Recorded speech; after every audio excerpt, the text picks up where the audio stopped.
यह कथा प्राचीन भारत के एक छोटे से गांव शिवपुर की है, जहां लोग गौ माता को पूजते थे और धर्म कर्म में लीन रहते थे। परंतु समय के साथ कुछ लोगों ने गौ माता का अपमान करना और उन्हें हानि पहुंचाना शुरू कर दिया।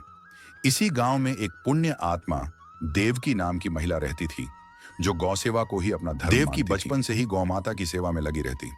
वह रोज सुबह उठकर उन्हें स्नान कराती, ताजा घास खिलाती और उनके लिए शुद्ध जल की व्यवस्था करती।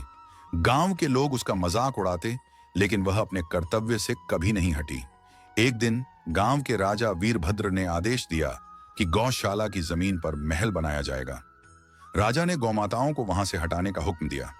देवकी ने विरोध किया, पर किसी ने उसकी नहीं सुनी। राजा के सिपाही गौमाताओं को वहां से हटाने लगे। देवकी ने जबरदस्त विरोध किया, परंतु उसे पकड़कर जेल में डाल दिया गया। उसी रात गांव में एक अद्भुत घटना घटी। एक दिव्य गौमाता आकाश से उतरी और देवकी के पास पहुंची। गौमाता बोली, हे पुत्री, तेरी भक्ति अद्भुत है। तुझे इस संसार को गौमाताओं की महिमा समझाने का कार्य सौंपा जाता है। अब तू स्वयं गौमाता का स्वरूप धारण करेगी। अचानक एक चमत्कार हुआ। देवकी का अर्ध शरीर नारी का और अर्ध शरीर गौमाता का हो गया।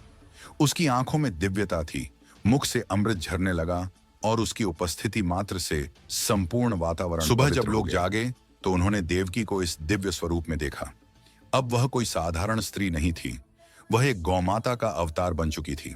राजा वीरभद्र भयभीत होकर देवकी के चरणों में गिर पड़ा और बोला, मुझे क्षमा करें, मैं अज्ञानवश पाप कर रहा था।